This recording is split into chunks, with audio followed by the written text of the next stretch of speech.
Hello, ഇന്നത്തെ കഥയിലേക്ക് എല്ലാവർക്കും സ്വാഗതം. അങ്ങനെ സച്ചി ആകെ കൂടെ കഷ്ടപ്പാടൊക്കെ മഹേഷുമായിട്ട് സംസാരിച്ചുകൊണ്ടിരിക്കുമ്പോഴാണ് മഹേഷ് ദൂരത്ത് ആ കാഴ്ച കാണുന്നത്. സച്ചിയുടെ കാറിൽ അന്ന് കഞ്ചാവ് വെച്ചിട്ടുണ്ടായിരുന്ന ആ രണ്ട് ചെറുപ്പക്കാർ അതുവഴി പോകുന്നുണ്ടായിരുന്നു.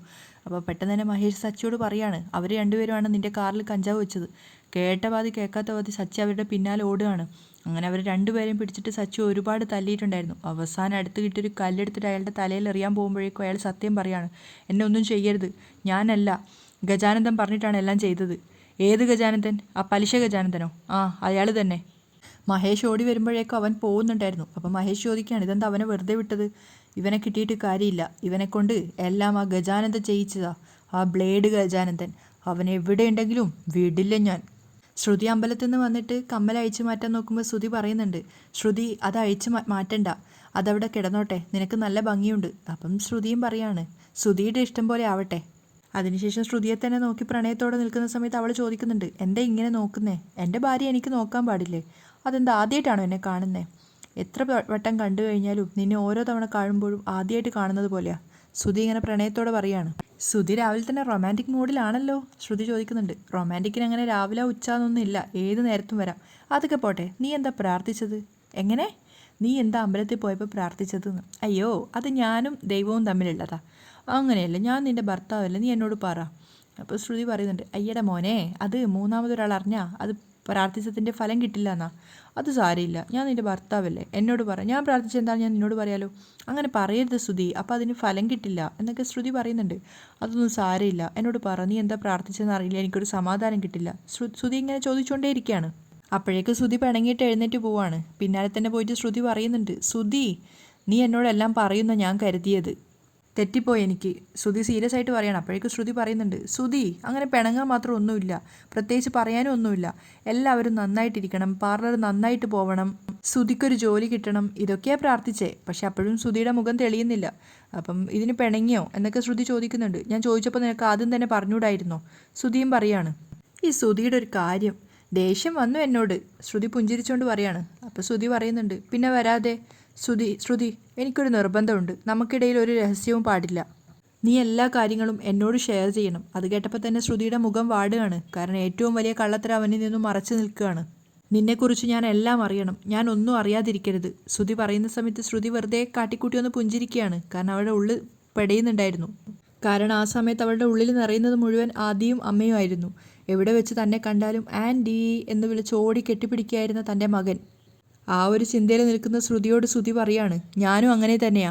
എൻ്റെ എല്ലാ കാര്യങ്ങളും ഞാൻ നിന്നോട് ഷെയർ ചെയ്യും. നമ്മൾ തമ്മിൽ ഒന്നും മനസ്സിൽ വെക്കരുത്. അതെനിക്കിഷ്ടമല്ല. എന്നും അങ്ങനെ ആയിരിക്കണം. അത് കേട്ടപ്പോഴേക്കും ശ്രുതിയുടെ ഉള്ളിൽ പേടിച്ചിട്ട് വിറക്കുകയാണ്. ആകെ കൂടെ വെപ്രാളത്തിൽ നിൽക്കുന്ന ശ്രുതിയോട് ശ്രുതി ചോദിക്കുന്നുണ്ട്, നീ ഓക്കെ അല്ലേ? അവൾക്ക് മറുപടി പറയാൻ പോലും പറ്റുന്നുണ്ടായിരുന്നില്ല.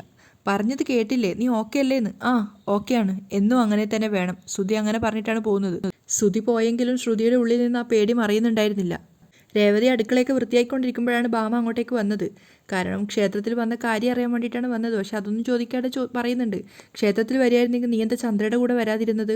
അപ്പം രേവതി പറയുന്നുണ്ട്, അദ്ദേഹം എന്നെ കൂട്ടിക്കൊണ്ട് വന്നതാ, ക്ഷേത്രത്തിലേക്ക് പോകുന്നതെന്ന് എനിക്ക് അറിയില്ലായിരുന്നു.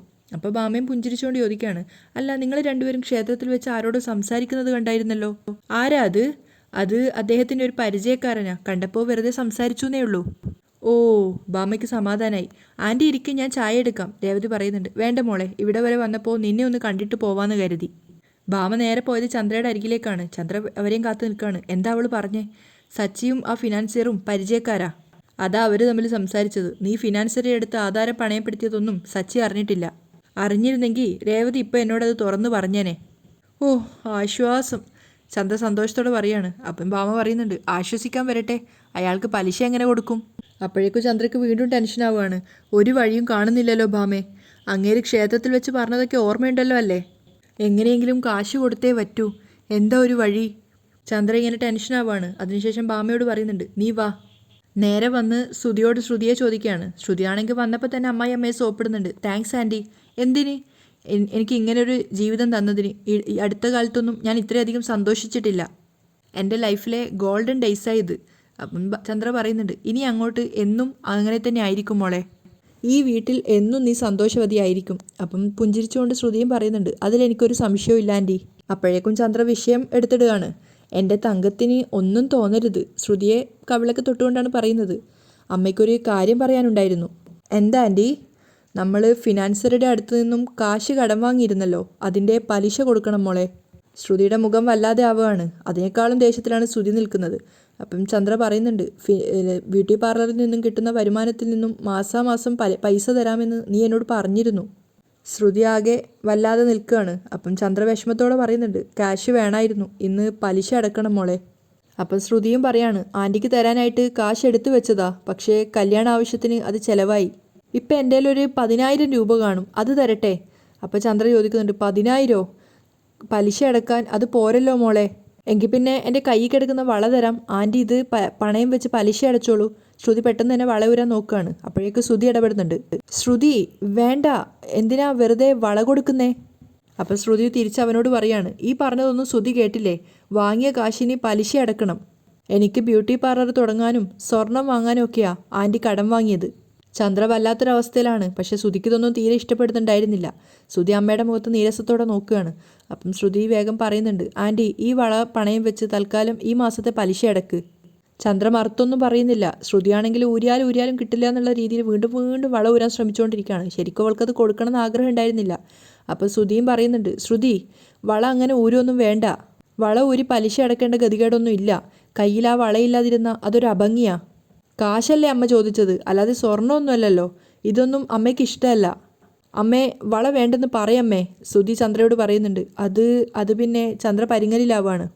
അപ്പോൾ വീണ്ടും ശ്രുതി പറയാണ്, ശ്രുതി ആൻറ്റിയുടെ കയ്യിൽ അഡ്ജസ്റ്റ് ചെയ്യാൻ കാശൊന്നുമില്ല, അതല്ലേ ചോദിച്ചത്. ചന്ദ്രയാണെങ്കിൽ വല്ലാത്തൊരു അവസ്ഥയിലുമായി. അവർക്ക് ശ്രുതിയോട് ചോദിക്കണം എന്നില്ലായിരുന്നു, പക്ഷേ വേറെ വഴിയുമില്ല. അപ്പം ശ്രുതി വീണ്ടും അടവെടുക്കുകയാണ്. എന്തായാലും കാശ് പലിശ അടച്ചല്ലേ പറ്റൂ. എന്നിട്ട് വീണ്ടും വളയുരാൻ വേണ്ടി ശ്രമിക്കുകയാണ്. അങ്ങനെ എത്ര നോക്കിയിട്ടും പറ്റാത്തതുപോലെ അവൾ പറയുന്നുണ്ട്, ഇത് ഭയങ്കര ടൈറ്റാണ്, ഞാൻ പോയിട്ട് സോപ്പിട്ടിട്ട് ദൂരാം. അപ്പോഴേക്കും അവസാനം ചന്ദ്ര വിളിക്കുകയാണ് പിന്നീന്ന്, വേണ്ട മോളെ. അപ്പോഴും ശ്രുതി പറയുന്നുണ്ട്, പണയം വെച്ച് കിട്ടുന്ന കാശ് തികയില്ലെങ്കിൽ ഇത് വിറ്റോളൂ ആൻറ്റി, വളയൊക്കെ എപ്പോൾ വേണേലും വാങ്ങാലോ. അപ്പോഴേക്കും ചന്ദ്ര തീർത്ത് പറയാണ്, മോളെ അത് വേണ്ട, പലിശ അടക്കണ്ടേ ആൻറ്റി? ശ്രുതി വീണ്ടും ചോദിക്കുകയാണ്. അതൊക്കെ ഞാൻ നോക്കിക്കോളാം, ചന്ദ്ര പറയുന്നുണ്ട്. അപ്പം ശ്രുതി ഇങ്ങനെ പുഞ്ചിരിച്ച് നിൽക്കുകയാണ്. അപ്പം ചന്ദ്ര പറയുന്നുണ്ട്, വീട്ടിൽ വന്നു കയറിയ മരുമകൾ അടുത്ത ദിവസം തന്നെ വള ഊരി പണയം വെക്കാൻ തന്നു എന്ന് പറഞ്ഞാൽ എനിക്കല്ലേ അതിൻ്റെ നാണക്കേട്. അതെങ്ങനെയെങ്കിലും അമ്മ അറേഞ്ച് ചെയ്തോളാം. എന്നാലും ആൻറ്റി, ശ്രുതി പറയാൻ നോക്കുന്നുണ്ട്. അപ്പോഴേക്കും പൊട്ടനായ ശ്രുതി പറയാണ്, അത് അമ്മ നോക്കിക്കോളാമെന്ന് പറഞ്ഞല്ലോ ശ്രുതി. ശ്രുതി അങ്ങനെ പറയുന്ന കേട്ടപ്പോൾ ചന്ദ്ര ശ്രുതിയെ നോക്കുകയാണ്. പക്ഷേ തിരിച്ചൊന്നും അവർക്ക് മകനോട് പറയാനും പറ്റുന്നില്ല. ശ്രുതിയാണെങ്കിൽ ഇടം കണ്ടിട്ടുകൊണ്ട് അമ്മയും മകനെയും നോക്കുന്നുണ്ടായിരുന്നു. കൂടുതൽ നേരം വളരെ നോട്ടം വീഴണ്ടെന്ന് വിചാരിച്ചിട്ട് ശ്രുതി വേഗം കൈ സാരിയുടെ ഉള്ളിലേക്ക് മാറ്റുകയാണ്. അപ്പോഴേക്കും ദേഷ്യത്തോടെ ഭാമ പറയുന്നുണ്ട്, ശ്രുതി നിനക്ക് വല്ല ജോലിക്കും പോയിക്കൂടെ? എത്ര നാൾ ഇങ്ങനെ മുന്നോട്ട് പോവും? പെട്ടെന്ന് കടം വീട്ടിയില്ലെങ്കിൽ നീ പെടും. അപ്പോൾ ശ്രുതി പറയാണ്, ഞാൻ ജോലിക്ക് ശ്രമിക്കുന്നുണ്ട്. അത് കേട്ടപ്പോൾ ശ്രുതി വീണ്ടും പറയാണ്, ആൻറ്റി ഇത് വിറ്റോളൂ. വേണ്ടാന്ന് പറഞ്ഞില്ലേ മോളെ, അമ്മ കാശ് എങ്ങനെയെങ്കിലും സംഘടിപ്പിച്ചോളാം. അപ്പോൾ ഭാമ ചോദിക്കുകയാണ്, എങ്ങനെ? അപ്പോൾ ചന്ദ്ര വിഷമത്തോടെ പറയുന്നുണ്ട്, എൻ്റെ കയ്യിലും വളയുണ്ടല്ലോ.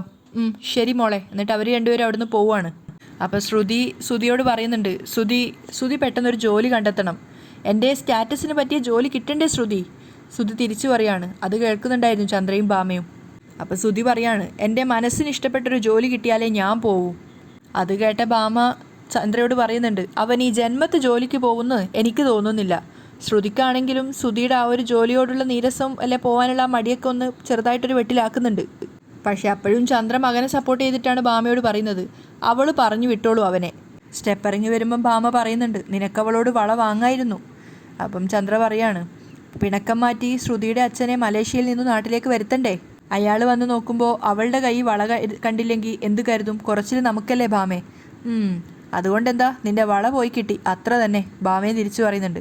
ഇത് വീട്ടിലിവിടെ ആരും അറിയാതിരുന്നാൽ മതിയായിരുന്നു. ചന്ദ്രയുടെ ടെൻഷൻ അപ്പോഴും അതാണ്. ഭാമ പറയുന്നുണ്ട്, നമുക്ക് ഫിനാൻസറുടെ അടുത്ത് ചെല്ലണ്ടേ, നീ വാ. ഞാൻ വരാം, 1 മിനിറ്റ് എന്ന് പറഞ്ഞുകൊണ്ട് നേരെ അടുക്കളയിലേക്ക് രേവതിയുടെ അടുത്തിലേക്കാണ് പോകുന്നത്.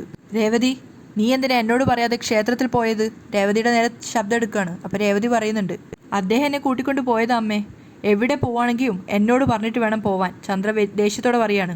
അപ്പോൾ രേവതി പറയുന്നുണ്ട്, അദ്ദേഹം വിളിച്ചാൽ എനിക്ക് പോവാതിരിക്കാൻ പറ്റത്തില്ല.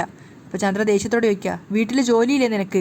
അവൻ്റെ കൂടെ നാട് ചുറ്റാൻ ഇറങ്ങിയാ വീട്ടിലെ ജോലിയൊക്കെ ആര് തീർക്കും? ഭക്ഷണമൊന്നും ഉണ്ടാക്കണ്ടേ നിനക്ക്? അപ്പോൾ രേവതി പറയാണ്, കറികളൊക്കെ ഞാൻ ഉണ്ടാക്കിയിട്ടുണ്ട്. കറികൾ ഉണ്ടാക്കിയാൽ മാത്രം മതിയോ? ചോറുണ്ടാക്കണ്ടേ? അരിപ്പാത്രത്തിൽ നീ തൊടരുത്. ചോറുണ്ടാക്കാനുള്ള അരി ഞാൻ എടുത്തു തരുമെന്ന് അമ്മ തന്നെയല്ലേ പറഞ്ഞത്? അപ്പോഴാണ് ചന്ദ്രക്ക് ആ കാര്യം ഓർമ്മ വന്നത്. അപ്പോൾ രേവതി കളിയാക്കിക്കൊണ്ട് പറയുന്നുണ്ട്, അരി എടുത്ത് വെക്ക്, ചോറ് ഞാൻ ഉണ്ടാക്കാം. തിരിഞ്ഞു കുത്താണല്ലേ? ചന്ദ്ര ദേഷ്യത്തോടെ ചോദിക്കുകയാണ്. എനിക്ക് തിരിഞ്ഞു കുത്താനും മറിഞ്ഞു കുത്താനൊന്നും അറിയില്ല. രേവതിയും വിട്ടുകൊടുക്കുന്നില്ല. അമ്മ അരിയെടുത്ത് തന്നാ ഞാൻ ഉണ്ടാക്കി തരും. വന്ന് വന്ന് നീയും സച്ചിയെ പോലെ സംസാരിക്കാൻ തുടങ്ങിയല്ലേ? അവർ ദേഷ്യത്തോടെ പറഞ്ഞിട്ട് അരിയെടുത്ത് കൊടുക്കുകയാണ് രേവതിക്ക്. എന്നിട്ട് പറയുന്നുണ്ട്, പെട്ടെന്ന് ചോറുണ്ടാക്കണം, ശ്രുതിക്ക് വിശക്കുന്നുണ്ടാവും. അവൾ നിന്നെ പോലെ വീട്ടിലിരുന്ന് വെട്ടി വിഴുങ്ങുന്നവളല്ല, പാർലറിൽ പോവണം, പെട്ടെന്നുണ്ടാക്കി കൊടുക്ക്. ചന്ദ്ര അങ്ങനെയൊക്കെ പറഞ്ഞു പോയപ്പോൾ രേവതിക്ക് ഭയങ്കര സങ്കടം തോന്നുകയാണ്. പക്ഷെ അവൾ പ്രതികരിക്കുന്നുണ്ടായിരുന്നില്ല. അതേസമയം ഗജാനന്ദൻ്റെ ഓഫീസിൽ പലിശ അടക്കാൻ വേണ്ടി വന്ന ഒരാളുമായിട്ട് അയാൾ കച്ചറ ഉണ്ടാക്കുകയാണ്. നീ വാങ്ങിയ പണത്തിനാണ് നിന്നോട് ഞാൻ ചോദിച്ചത്, അതിന് നീ എന്നെ പേടിപ്പിക്കുക? ആര് കൂടെയുണ്ടെന്നുള്ള ധൈര്യത്തിലാണ് നീയൊക്കെ ഇങ്ങനെ കണ്ണുരുട്ടുന്നതെന്ന് എനിക്കറിയാം. എൻ്റെ മേൽ കൈവച്ചതിന് സച്ചിക്ക് ഞാൻ കൊടുത്ത ശിക്ഷ എന്താണെന്ന് നിനക്കറിയോ? കഞ്ചാവ് കേസിൽ അവനെ പോലീസ് പൊക്കി. ആരുടെയൊക്കെ കയ്യും കാലും പിടിച്ച് പുറത്തിറങ്ങിയെങ്കിലും ജീവിതം കട്ടപ്പുകയായി.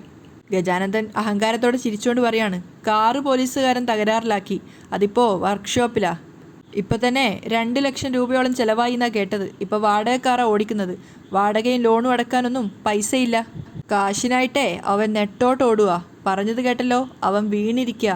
അവൻ കൂടെയുണ്ടെന്നുള്ള ധൈര്യത്തിലേ എന്നോട് അഹങ്കാരം കാണിക്കല്ലേ? അവൻ്റെ ഭാര്യ അതിനിടയിൽ എന്നെ വെല്ലുവിളിച്ചു. സച്ചി കാല് വെട്ടും കൈ വെട്ടും തൂക്കിക്കൊല്ലുന്നൊക്കെ പറഞ്ഞിട്ട്. എന്നിട്ട് എവിടെ അവൻ? അവൻ എൻ്റെ മുന്നിൽ വരും, എന്നെ വെട്ടാനല്ല, കാശ് കടം വാങ്ങിക്കാൻ. എൻ്റെ കാല് പിടിക്കാൻ തയ്യാറായാ ഞാൻ ഇനി അവന് കൊടുക്കും. അവൻ ഇനി എൻ്റെ നേരെ കളിക്കില്ല. പാഠം പഠിച്ചിരിക്കുകയല്ലേ അവൻ. അതുകൊണ്ട് അവനെ കണ്ട് ചോര തിളക്കണ്ട, എൻ്റെ കാശെടുക്ക്. അപ്പോഴും അയാൾ പറയുന്നുണ്ട്, കാശില്ല. ഇല്ലേ? ഗജാനന്ദനും ദേഷ്യത്തോടെ നിൽക്കുകയാണ്. എടുക്കടാ കാശ്.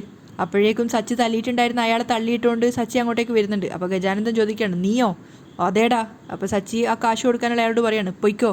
അപ്പോൾ സച്ചി അയാളുടെ ഷർട്ടിന് കുത്തിപ്പിടിച്ച് ചോദിക്കുകയാണ്, റാസ്കൽ, നീയല്ലേടാ എൻ്റെ കാറിൽ കഞ്ചാവ് വെച്ചത്? അതേടാ, ഞാൻ തന്നെയാണ് നിൻ്റെ കാറിൽ കഞ്ചാവ് വെച്ചത്. അയാളും വെല്ലുവിളിക്കുന്നുണ്ട്. എൻ്റെ മേൽ കൈവച്ച് നിന്നെ വെറുതെ വിടുന്നു കരുതിയോ? ഇവിടം കൊണ്ട് തീർന്നില്ല, നിന്നെ മുട്ടിൽ എഴയിപ്പിക്കും ഞാൻ. അപ്പോൾ സച്ചിയും പറയുന്നുണ്ട്, അതിന് നീ ജീവിച്ചിരുന്നിട്ട് വേണ്ടടാ, കൊല്ലും നിന്നെ ഞാൻ. പിന്നെ സച്ചിയും ഗജാനന്ദനും അയാളുടെ ഗുണ്ടകളും തമ്മിലുള്ള പൊരിഞ്ഞ ഫൈറ്റാണ്. സച്ചിക്കൊപ്പം മഹേഷും ഉണ്ടായിരുന്നു. ഗജാനന്ദൻ്റെ മരം വെച്ചുള്ള ഒരു തല്ല് സച്ചിയുടെ നെറ്റിയിലും കൊണ്ടിട്ടുണ്ടായിരുന്നു. അതുകൊണ്ട് തന്നെ സച്ചിയുടെ നെറ്റി പൊട്ടുകയാണ്. അതിനുശേഷം ഗജാനന്ദനെ പൊതിരെ തല്ലുന്നുണ്ട് സച്ചി. അവസാനം അവൻ്റെ അടുത്ത് നിന്ന് രക്ഷപ്പെടാൻ വേണ്ടി ഗജാനന്ദൻ ഇറങ്ങി റോഡിന് പുറത്തേക്ക് ഓടുകയാണ്. അപ്പോഴേക്കും സച്ചി ഓടി പുറത്തിറങ്ങുന്ന സമയത്ത് അവിടെ ബൈക്കിൻ്റെ മുകളിൽ ശ്രീ ഇരിക്കുന്നുണ്ടായിരുന്നു. സച്ചിയെ കണ്ടപ്പോഴേക്കും ശ്രീ ചാടി എഴുന്നേറ്റ് അവനെ പിടിച്ച് തടയുകയാണ്. പക്ഷേ ഗജാനന്ദനാണെങ്കിൽ തിരിഞ്ഞു നോക്കി പേടിച്ചിട്ട് ഓടുന്നുണ്ടായിരുന്നു.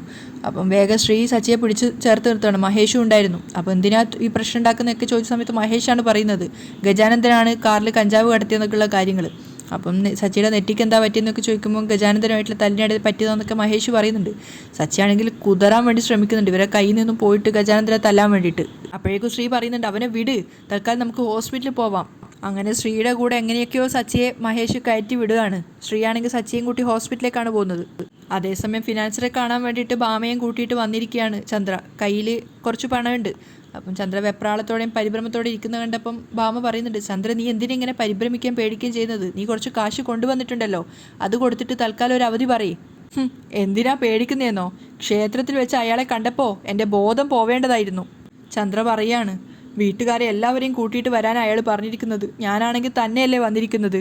അയാൾ എന്തായിരിക്കും പറയുന്നേ? കാശ് വാങ്ങിക്കാൻ വന്നപ്പോൾ ചിരിച്ച് സംസാരിച്ച ആളാ, ഇപ്പം വരട്ടുക, കണ്ണിച്ചോരയില്ലാത്തവൻ. അപ്പോൾ ഭാമ പറയുന്നുണ്ട്, ചന്ദ്രേ, കൊള്ളപ്പലിശയ്ക്ക് കാശ് കൊടുക്കുന്നവരൊക്കെ ഇങ്ങനെയാ. അപ്പോഴേക്കും അയാൾ വിളിപ്പിച്ച പ്രകാരം അകത്തേക്ക് പോവുകയാണ്. ചന്ദ്രയെ കണ്ടപ്പോൾ അയാൾ ചോദിക്കുന്നുണ്ട്, എന്താ നിങ്ങൾ തനിയെ വന്നേ? ഹസ്ബൻഡും മക്കളൊക്കെ എവിടെ? സ്വത്തിൻ്റെ അവകാശികളായ എല്ലാവരെയും കൂട്ടി വരണം എന്നല്ലേ പറഞ്ഞത്? ഡോക്യുമെന്റ്സ് റെഡിയാക്കി വെച്ചിട്ടുണ്ട്. അപ്പോൾ ചന്ദ്ര പരിഭ്രമത്തോടെ ഭാമയെ നോക്കുകയാണ്. അപ്പോൾ അയാൾ പറയുന്നുണ്ട്, എല്ലാവരും അതിൽ സൈൻ ചെയ്യണം. നാളെ ഇപ്പോൾ എനിക്ക് പ്രശ്നം ഉണ്ടാവരുത്, അതുകൊണ്ടാണ് പറയുന്നത്. അവരെ വിളിച്ച് പെട്ടെന്ന് ഇങ്ങോട്ടൊന്ന് വരാൻ പറ. അപ്പോൾ ചന്ദ്ര പേടിയോടെ പറയാണ്, അത് അവരാരും വരില്ല. വരില്ലേ? എന്തുകൊണ്ട്? അയാൾ തിരിച്ചു ചോദിക്കുകയാണ്. അവരിവിടെ വന്ന് ഒപ്പിടണം. വന്നില്ലെങ്കിൽ 3 ദിവസത്തിനുള്ളിൽ മുതലും പലിശയും അടച്ച് ആധാരം തിരികെ എടുത്തിരിക്കണം. അയാൾ പറയുന്നത് കേട്ടപ്പോൾ ചന്ദ്ര ശരിക്കും കുഴഞ്ഞു പോവുകയാണ്. ചന്ദ്രയ്ക്ക് കരയണോ ചിരിക്കണോ എന്ന് മനസ്സിലാവുന്നുണ്ടായിരുന്നില്ല. അവിടെയാണ് ഇന്നത്തെ എപ്പിസോഡ് വൈൻഡപ്പ് ചെയ്യുന്നത്.